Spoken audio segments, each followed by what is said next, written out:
की इस वीडियो में जीके के ऐसे टॉप लेवल के क्वेश्चंस देखेंगे एसएससी जीडी एग्जाम को क्रैक करने के लिए। मेरा मानना है कि इन 100 क्वेश्चन में साथियों पूरी जीके को समाहित किया गया है। संपूर्ण निचोड़ साथियों आज आप लोग देखेंगे सामान्य ज्ञान का। तो मैं कहूंगा कि यहाँ से बहुत सारे क्वेश्चन साथियों लगभग कुछ नहीं जीके के आपके 20 सवाल आएंगे और ये समझ लीजिए 5 से 6 सवाल साथियों डायरेक्ट आप यहाँ से देखेंगे और इसमें रत्ती भर का चेंजेस भी नहीं होगा। तो अपने साथियों 5 क्वेश्चंस को तैयार करने के लिए इन 100 क्वेश्चंस को आपको तैयार करना है। चलिए तो क्लास आपकी शुरू हो चुकी है। पहला सवाल आपके स्क्रीन पर है, कह रहे कि कुतुब मीनार का निर्माण किसके कार्यकाल में हुआ था। तो मैं कहूंगा किसके कार्यकाल में हुआ था, पूरा हुआ था, ये यहाँ पर लिखा हुआ है। तो इल्तुतमिश के द्वारा साथियों कुतुब मीनार का काम पूरा करवाया गया था। आंसर आपका ऑप्शन नंबर बी के साथ जाएगा। सिख धर्म के संस्थापक की अगर बात करें तो गुरु नानक की अगर बात करें तो गुरु नानक सिख धर्म के संस्थापक थे। आंसर आपका ए के साथ जाएगा। किस बादशाह ने फतेहपुर सीकरी बनाई थी। तो मैं कहूंगा साथियों अकबर ने साथियों बनवाई थी, इसलिए राइट आंसर आपका ऑप्शन नंबर ए हो जाएगा। उसके बाद देखिए बहुत तेजी के साथ साथियों ये 100 के 100 प्रश्न आपके सामने से गुजरेंगे। कह रहे कि एक शक्ति के रूप में मराठों को किसने संगठित किया। तो शिवाजी के द्वारा साथियों एक शक्ति के रूप में मराठों को संगठित किया गया। अगला देखिए निम्नलिखित शासकों में से कौन सा शासक अपनी बुद्धिमत्ता और पागलपन के लिए प्रसिद्ध है। तो यहाँ पर मोहम्मद बिन तुगलक अगर आपका जवाब है तो मैं कहूंगा आपका जवाब बिल्कुल करेक्ट है, क्योंकि साथियों मोहम्मद बिन तुगलक को रक्त पिपासु कहा जाता है और ये अपनी बुद्धिमत्ता एवं पागलपन के लिए जाना जाता है। में अंग्रेजी साम्राज्य की नींव किस युद्ध से पड़ी थी। तो किस युद्ध से पड़ी थी साथियों अगर आपसे पूछा जाए तो बक्सर के युद्ध से पड़ी थी, आपको मालूम होना चाहिए। उसके बाद देखिए साथियों बनारस हिंदू विश्वविद्यालय के संस्थापक कौन थे। तो मैं कहूंगा पंडित माधव मोहन मालवीय ही बनारस हिंदू विश्वविद्यालय के संस्थापक थे। आंसर आपका जाएगा ऑप्शन नंबर ए के साथ। अगला देखिए आपकी स्क्रीन पर है,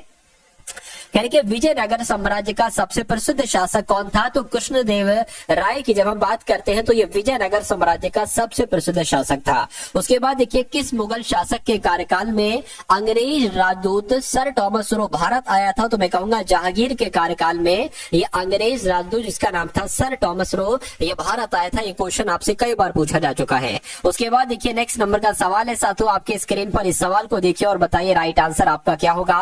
कह रहे कि भारतीय राष्ट्रीय कांग्रेस के प्रथम अधिवेशन की अध्यक्षता किसके द्वारा की गई थी। तो WC बनर्जी यानी कि व्योमेश चंद्र बनर्जी के द्वारा ही भारतीय राष्ट्रीय कांग्रेस के प्रथम अधिवेशन की अध्यक्षता की गई थी। उसके बाद देखिए अगला सवाल है 1907 में भारतीय राष्ट्रीय कांग्रेस का प्रथम जो विभाजन हुआ था साथियों एक तरीके से किस अधिवेशन। देखिए 1907 में जो भारतीय राष्ट्रीय कांग्रेस का एक तरीके से अधिवेशन हुआ था ये सूरत में हुआ था और यहीं पर कांग्रेस का प्रथम विभाजन हुआ था, ये आपको मालूम होना चाहिए। अगला देखिए कह रहे कि गदर पार्टी के संस्थापक कौन थे। तो गदर पार्टी के संस्थापक कौन थे साथियों फटाफट यहाँ पर मुझे बताइए। तो लाला हरदयाल ही गदर पार्टी के संस्थापक थे। उसके बाद देखिए भूदान आंदोलन का प्रारंभ किसके द्वारा किया गया था। तो भूदान आंदोलन का प्रारंभ साथियों विनोबा भावे के द्वारा किया गया था, जिनका आंसर ऑप्शन नंबर बी है। मैं कहूंगा बिल्कुल करेक्ट है। साथियों अगर आपने अभी तक इस वीडियो को लाइक नहीं किया तो मैं रिक्वेस्ट करूंगा कि वीडियो को लाइक कर दीजिए। करने से ही आपका आधा सिलेक्शन निश्चित हो जाएगा, क्योंकि जब आप साथियों सब्सक्राइब करोगे तभी यहाँ की क्लासेस आपको मिल पाएंगी, निःशुल्क मिल पाएंगी। ठीक है, एग्जामिनर जहां जहां से जिन जिन टॉपिक से सवाल पूछेगा वो सभी टॉपिक्स को मैं क्वेश्चंस के माध्यम से साथियों कंप्लीट करवा दूंगा। ठीक है ना। चलिए तो अगर चैनल पर रहे तो सब्सक्राइब जरूर कर लीजिएगा। कह रहे कि दिल्ली चलो का नारा की अगर बात करें किसके द्वारा दिया गया था। तो ये सुभाष चंद्र बोस के द्वारा दिया गया था। उसके बाद देखिए कांग्रेस से अलग होकर फॉरवर्ड ब्लॉक का स्थापना साथियों किसने की थी। सुभाष चंद्र बोस के द्वारा ही फॉरवर्ड ब्लॉक का गठन किया गया था, इसकी स्थापना की गई थी। भारतीय राष्ट्रीय कांग्रेस की प्रथम महिला अध्यक्ष साथियों कौन थी। तो इनका नाम एनी बेसेंट थी। इनका नाम एनी बेसेंट है और ये भारतीय राष्ट्रीय कांग्रेस की पहली महिला अध्यक्ष कहलाई। अगला सवाल है गांधी जी निम्नलिखित में से किसे अपना राजनीतिक गुरु मानते थे, बताइए। तो गांधी जी साथियों गोपाल कृष्ण गोखले को अपना राजनीतिक गुरु मानते थे। राइट आंसर आपका ऑप्शन नंबर सी होगा। देखिए बहुत तेजी के साथ वाली ये क्लास है और बहुत तेजी के साथ ही आपको इन सभी सवालों के जवाब देना है। चलिए तो कांग्रेस ने किस गोलमेज सम्मेलन में भाग लिया था। मैं कहूंगा दूसरे गोलमेज सम्मेलन में जो 1931 में हुआ था इसमें भाग लिया था। राइट आंसर आपका ऑप्शन नंबर सी होगा। अगला देखिए कह रहे कि 1857 की क्रांति को सबसे पहले किसने भारत का प्रथम स्वतंत्रता संग्राम कहा था। तो ये बात साथियों विनायक दामोदर सावरकर ने कही थी। क्या विनायक दामोदर सावरकर ने ये बात कही थी, आपको मालूम होना चाहिए। उसके बाद देखिए साथियों नेक्स्ट नंबर का सवाल है, आपसे पूछा जा रहा है क्या निम्नलिखित में से किस ज्वालामुखी को भूमध्य सागरीय का प्रकाश स्तंभ कहा जाता है? तो मैं कहूंगा स्ट्रोम्बोली की अगर बात करें तो स्ट्रोम्बोली को ही भूमध्य सागर का प्रकाश स्तंभ कहा जाता है। अगला देखिए, भूकंपीय तरंगों का मापन किस यंत्र से किया जाता है? तो साथियों सिस्मोग्राफ से ही भूकंपीय तरंगों का मापन किया जाता है, आपको मालूम होना चाहिए। अगला देखिए, पृथ्वी की किस धातु से ऋतु परिवर्तन होता है? तो पृथ्वी की अगर बात करें परिभ्रमण गति से ही ऋतु परिवर्तन होता है। राइट आंसर आपका भी के साथ जाएगा। किसकी गणना नकदी फसल में साथियों नहीं की जाती है, मुझे बताइए? तो मैं कहूंगा देखिए, गेहूं की अगर बात करें तो गेहूं नकदी फसल नहीं है तो ये आपका राइट आंसर। उसके बाद देखिए, एस्किमो लोग जो बर्फ का मकान बनाते हैं उसे क्या कहा जाता है? तो उसको क्या कहा जाता है साथियों? फटाफट यहाँ पर आंसर करके मुझे बता दीजिए। तो यहाँ पर आपका जवाब साथियों क्या हो सकता है? देखिए, एस्किमो लोग जो बर्फ का मकान बनाते हैं उसे तो इग्लू कहा जाता है, इसलिए सही जवाब आपका ऑप्शन नंबर बी के साथ जाएगा। माउंट एवरेस्ट की ऊंचाई साथियों कितनी है? तो माउंट एवरेस्ट की ऊंचाई 8848 मीटर है। कितनी है? 8848 मीटर है। उसके बाद देखिए, कौन सा देश विश्व में चावल का सबसे ज्यादा उत्पादन करता है? तो मैं कहूंगा यहाँ पर चीन की बात चल रही, क्योंकि चीन चावल का सबसे ज्यादा उत्पादन करता है, इसलिए सही जवाब आपका चीन के साथ जाएगा। और जिनका आंसर ऑप्शन नंबर बी है, बिल्कुल करेक्ट। साथियों फटाफट आपको आंसर देते रहना है, ठीक है ना? फटाफट आपको आंसर देते रहना है। उसके बाद देखिए, सबसे बड़ा गन्ना उत्पादक देश कौन सा? यानी कि एक ऐसा देश जहां पर गन्ने का सबसे ज्यादा उत्पादन किया जाता है, तो भारत आपका सही जवाब होगा।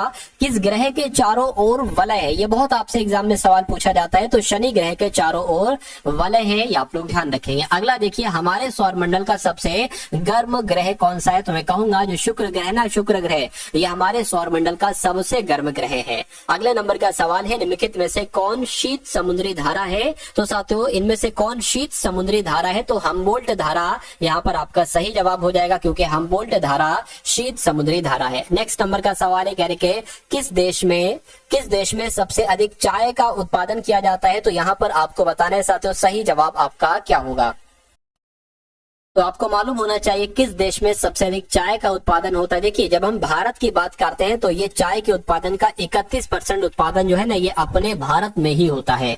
नेक्स्ट नंबर का सवाल है, कह रहे कि किस खनिज के उत्पादन में भारत विश्व में प्रथम स्थान पर है? तो मैं कहूंगा माइका यानी कि अभ्रक आपका सही जवाब हो जाएगा। अगला देखिए, भारतीय रेलवे कितने क्षेत्रों में विभाजित है? आपसे साथियों यहाँ पर पूछा जा रही है। देखिए, क्वेश्चन ये बहुत टॉप लेवल का है। भारतीय रेलवे कितने क्षेत्रों में विभाजित है, आपसे साथियों पूछा जा रहा है। तो यहाँ पर अगर बात करते हैं साथियों, 18 जोन आपका राइट आंसर होना चाहिए। इसमें साथियों हो सकता है 10-18 है, कुल मिला के आप लोग ध्यान रखेंगे, ठीक है ना? चलिए नेक्स्ट नंबर का सवाल है, कहा जा रहा है काली मिर्च का सबसे बड़ा उत्पादक राज्य कौन सा है? फटाफट बता दीजिए। तो केरल आपका राइट आंसर हो जाएगा। उसके बाद देखिए, अगला सवाल कह रहे कौन सा नगर 2 राज्यों की राजधानी है? तो किसकी बात चल रही है साथियों? चंडीगढ़ की बात चल रही है, यानी कि चंडीगढ़ नगर 2 राज्यों की राजधानी है। उसके बाद देखिए, भारत में प्रमुख गेहूं उत्पादन करने वाले राज्य कौन कौन से हैं बताइए? देखिए, उत्तर प्रदेश है, ये तो बात बिल्कुल सही है कि उत्तर प्रदेश है। हाँ, उत्तर प्रदेश के अलावा साथियों पंजाब है और हरियाणा है। तो ऐसा कहां पर लिखा हुआ है? ऐसा ऑप्शन नंबर ए में लिखा हुआ है, तो ये आपका बिल्कुल करेक्ट आंसर है। केंद्र शासित प्रदेश लक्षद्वीप की साथियों राजधानी आपसे पूछी जा रही है, तो इसकी राजधानी क्या है? कवारत्ती साथियों इसकी राजधानी है, ये आपको मालूम होना चाहिए। उसके बाद देखिए, नागार्जुन सागर बांध की अगर बात करें, यानी कि नागार्जुन सागर बांध मैं कहूंगा ये कृष्णा नदी पर है। कौन सी नदी पर है? ये साथियों कृष्णा नदी पर है। उसके बाद देखिए, भारत के किस राज्य में सबसे ज्यादा चीनी मिलें हैं? तो मैं कहूंगा भारत के किस राज्य में? तो उत्तर प्रदेश का नाम सबसे पहले आएगा। सबसे ज्यादा चीनी की मिलें कहां पर है? तो उत्तर प्रदेश में ही है। भारत की ताजे पानी की सबसे बड़ी झील साथियों कौन सी है? तो वूलर झील आपका सही जवाब होगा, क्योंकि भारत की इस ताजे पानी की सबसे बड़ी झील वूलर झील ही है। उसके बाद देखिए, कौन सी नदी बंगाल की खाड़ी में नहीं गिरती है? मुझे बताइए। तो मैं कहूंगा ताप्ती नदी जो है ना, ये बंगाल की खाड़ी में नहीं गिरती है, बाकी सारी ये नदियां बंगाल की खाड़ी में गिरती हैं। धान की खेती के लिए उत्तम मिट्टी साथियों कौन सी होती है? तो मैं कहूंगा जो दोमट मिट्टी होती है ना, दोमट मिट्टी, ये साथियों धान की खेती के लिए सबसे बढ़िया मिट्टी जो है ना, वो यही मानी जाती है। चलिए अगले नंबर का सवाल है, कह रहे कि भारत में वर्षाहीन खेती विस्तीर्णता से प्राप्त होती है।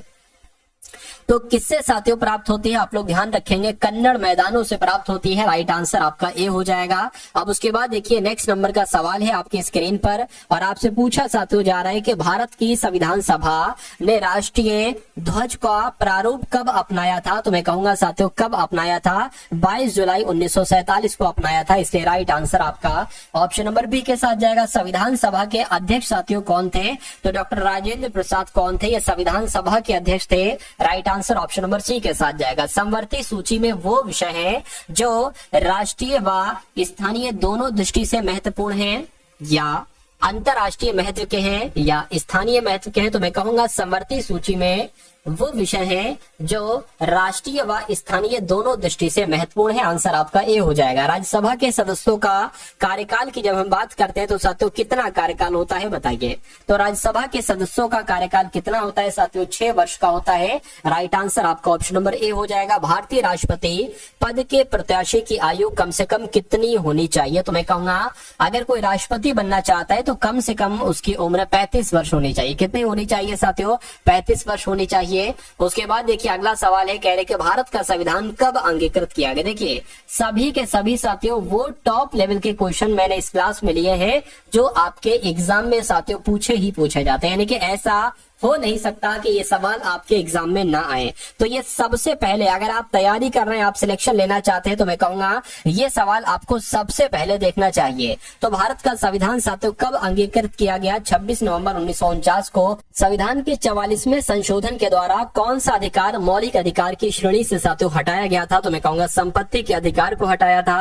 उसके बाद देखिए अगला सवाल है, कह रहे कि भारत की जो न्याय व्यवस्था है ना, न्याय व्यवस्था ये सर्वोच्च न्यायालय यानी कि इस भारत की न्याय व्यवस्था में सर्वोच्च न्यायालय सबसे ऊपर है या प्रधानमंत्री सबसे ऊपर है, उच्च न्यायालय सबसे ऊपर है या संसद सबसे ऊपर है। तो मैं कहूंगा सुप्रीम कोर्ट सबसे ऊपर है। आंसर आपका जाएगा ए के साथ। संविधान की 8वीं अनुसूची का संबंध किससे है। तो मैं कहूंगा संविधान की 8वीं अनुसूची में किसका जिक्र किया गया है, भाषाओं का साथियों जिक्र किया गया। इसलिए राइट आंसर आपका ऑप्शन नंबर ए के साथ जाएगा। अगला सवाल देखिए आपकी स्क्रीन पर है, कहा जा रहा है कि डायबिटीज होती है क्यों, क्योंकि शरीर में इंसुलिन की मात्रा बिगड़ जाती है या विटामिन ए। विटामिन ए कोई संबंध नहीं, बी भी नहीं, ये भी नहीं। मैं कहूंगा शरीर में जब इंसुलिन की मात्रा बिगड़ जाती है तो डायबिटीज नाम का ये रोग हो जाता है। किस विटामिन की कमी से रिकेट्स नाम का रोग होता है। तो मैं कहूंगा विटामिन डी की कमी से रिकेट्स नाम का रोग हो जाता है। उसके बाद देखिए कौन सा रोग जीवाणुओं के द्वारा नहीं होता बताइए। तो मैं कहूंगा साथियों जो चेचक होता है ना, चेचक ये जीवाणुओं के द्वारा नहीं होता है। क्यों, क्योंकि ये विषाणु के द्वारा होता है, ये वायरस के द्वारा होता है। उसके बाद देखिए कह रहे कि रक्त का थक्का जमने में कौन सा विटामिन सहायक होता है। तो विटामिन के सहायक होता है। आंसर आपका ऑप्शन नंबर बी के साथ जाएगा। उसके बाद देखिए कह रहे कि पौधों में प्रकाश संश्लेषण की क्रिया के बाद क्या मुक्त होता है। तो यहाँ पर साथियों क्या मुक्त होता है, फटाफट आप लोग बताइए। ऑक्सीजन मुक्त होती है। आंसर आपका ऑप्शन नंबर सी हो जाएगा। उसके बाद देखिए कह रहे कि निम्नलिखित में से कौन सी धातु अन्य धातुओं के साथ अमलगम बनाती है। तो यहाँ पर आपका राइट आंसर पारद हो जाना चाहिए। क्या हो जाएगा साथियों, पारद आपका सही जवाब हो जाएगा। अगला देखिए कह रहे कि जब दो समांतर दर्पणों के बीच कोई वस्तु रखी जाती है तो बनने वाले प्रतिबिंबों की संख्या कितनी होती है। तो बनने वाले प्रतिबिंब अनंत होते हैं। कितने होते हैं साथियों, अनंत होते हैं। चलिए भाई उसके बाद देखिए कह रहे कि क्लोरोफिल का क्या कार्य होता है। क्लोरोफिल का कार्य क्या, पौधों में पोषण क्रिया करना होता है, पत्तियों की नमी की रक्षा करना होता है, जड़ों की रक्षा करना होता है, ये सभी काम होते हैं। तो मैं कहूंगा क्लोरोफिल का क्या कार्य होता है, पौधों में पोषण की क्रियाओं का करना। एक तरीके से क्लोरोफिल ये काम करता है। वायरस से फैलने वाला रोग कौन सा है मुझे बताइए। तो वायरस की अगर बात करें, चेचक साथियों वायरस से ही फैलता है, विषाणु से ही फैलता है। दूरदर्शन के संकेत एक निश्चित दूरी के बाद नहीं मिल सकते। क्यों नहीं मिल सकते, क्योंकि संकेत दुर्बल है। नहीं, एंटीना दुर्बल नहीं साथियों, वायु संकेत को शोषित कर लेती है। ये आपका सही जवाब हो जाएगा। चलिए भाई उसके बाद देख लीजिए नेक्स्ट नंबर का सवाल है, कह रहे कि प्रिंटिंग प्रेस का आविष्कार किसने किया मुझे बताइए। चलिए तो साथियों आप लोग ध्यान रखेंगे यहाँ पर आपका राइट आंसर कैक्टसन हो जाएगा। क्या हो जाएगा, कैक्टसन हो जाएगा। प्रिंटिंग प्रेस का आविष्कार इन्होंने ही किया था। अगले नंबर का सवाल है आपकी स्क्रीन पर, पूछा जा रहा है कि हवाई जहाज का आविष्कार किसके द्वारा किया गया था। तो हवाई जहाज का आविष्कार तो राइट बंधु के द्वारा किया गया था। किसके द्वारा साथियों, राइट बंधु के द्वारा किया गया था।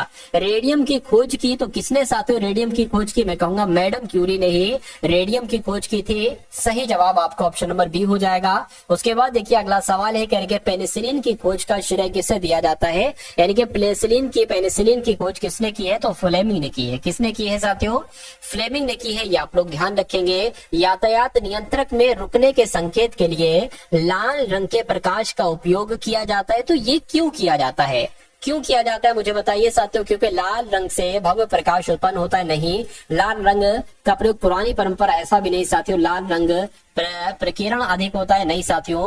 लाल रंग का प्रकीर्ण कम होता है और ये दूर से दिखाई देता है। ये आपका राइट आंसर होना चाहिए। आंसर आपका डी के साथ जाएगा। एक्सरे की साथियों खोज किसके द्वारा की गई मुझे बताइए। तो मैं कहूंगा एक्सरे की खोज तो साथियों रोंटगन के द्वारा की गई। किसके द्वारा की गई थी, एक्सरे की खोज साथियों रोंटगन के द्वारा की गई थी। ये आपको साथियों यहाँ पर मालूम होना चाहिए भाई। बहुत बढ़िया, वेरी गुड क्लास। चलिए अब उसके बाद देखते हैं नेक्स्ट नंबर का साथियों सवाल है आपके स्क्रीन पर। देखिए सवाल को और मुझे बताइए कि आपका राइट आंसर यहाँ पर किस ऑप्शन के साथ जा सकता है, बताइए।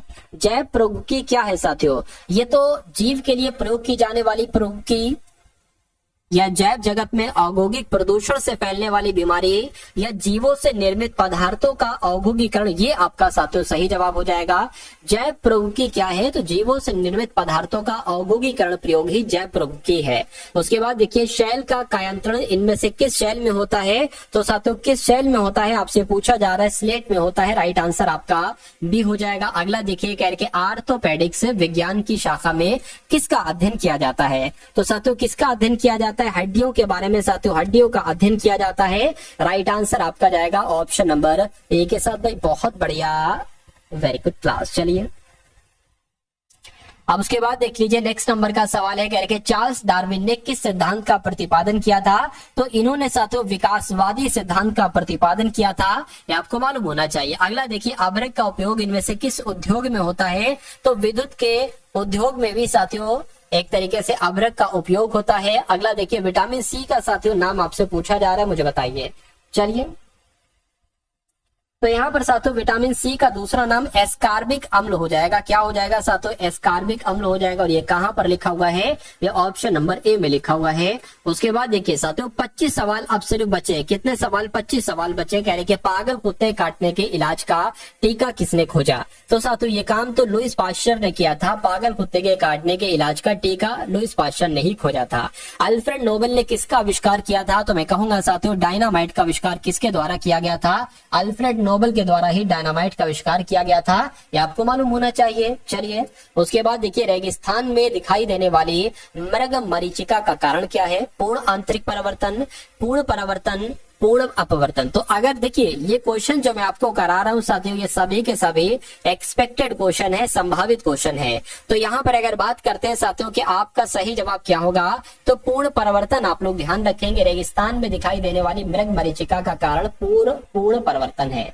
उसके बाद देखिए जंग लगना क्या है, तो जंग लगना एक भौतिक परिवर्तन है, वस्तु का नष्ट होना है, रासायनिक परिवर्तन है, मुझे बताइए। तो मैं कहूंगा ये तो एक रासायनिक परिवर्तन है। ये सवाल आपसे कई बार पूछा जा चुका है कि जंग लगना क्या है, तो ये एक रासायनिक परिवर्तन है। उसके बाद देखिए हीरे के अत्यधिक चमकने का कारण है, तो हीरा जो है ना साथियों ये क्यों चमकता है, तो ये पूर्ण परिवर्तन की वजह से चमकता है।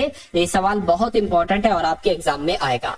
अगला देखिए आपके स्क्रीन पर है कि निम्नलिखित में से कौन सी गैस वायुमंडल में सर्वाधिक पाई जाती है, तो वायुमंडल में साथियों कौन सी गैस सबसे ज्यादा पाई जाती है, मैं कहूंगा नाइट्रोजन गैस सबसे ज्यादा पाई जाती है। आंसर आपका ऑप्शन नंबर बी हो जाएगा। कह रहे कि स्याही सोखता है, यानी कि जो स्याही एक तरीके से सोखता है, ये क्यों सोख लेता है स्याही, जो एक तरीके जो सोखता होता ना, स्याही सोखने वाला सोखता, जो स्याही को सोख लेता है, ये क्यों, ये साथियों कैपिलरी क्रिया के कारण, कैशिकत्व की वजह साथियों ऐसा होता है। उसके बाद देखिए रक्त से यूरिया किसके द्वारा दूर किया जा सकता है, तो मैं कहूंगा ये काम किसके द्वारा किया जा सकता है, ये काम गुर्दे के द्वारा किया जा सकता है। यानी कि आपका राइट आंसर जो होगा वो किस ऑप्शन के साथ जाएगा, वो ऑप्शन नंबर डी के साथ जाएगा। रक्त से यूरिया किसके द्वारा दूर होता है, वृक्क के द्वारा होता है, यानी कि किडनी के द्वारा होता है। ये आप लोगों को साथियों क्या होना चाहिए, मालूम होना चाहिए भाई। बहुत बढ़िया, वेरी गुड क्लास। चलिए उसके बाद देख लीजिए साथियों नेक्स्ट नंबर का सवाल है आपकी स्क्रीन पर। देखिए बताइए कि पायरिया रोग की अगर बात करें तो पायरिया रोग शरीर के किस अंग में होता है, तो मैं कहूंगा पायरिया रोग तो दांत में होता है। कहां पर होता है साथियों, दांत में हो जाता है पायरिया रोग। चलिए सूर्य का प्रकाश किसका स्रोत है, यानी कि सूर्य प्रकाश से हमें क्या मिलता है, तो हम कहेंगे हमें विटामिन डी मिलता है। विटामिन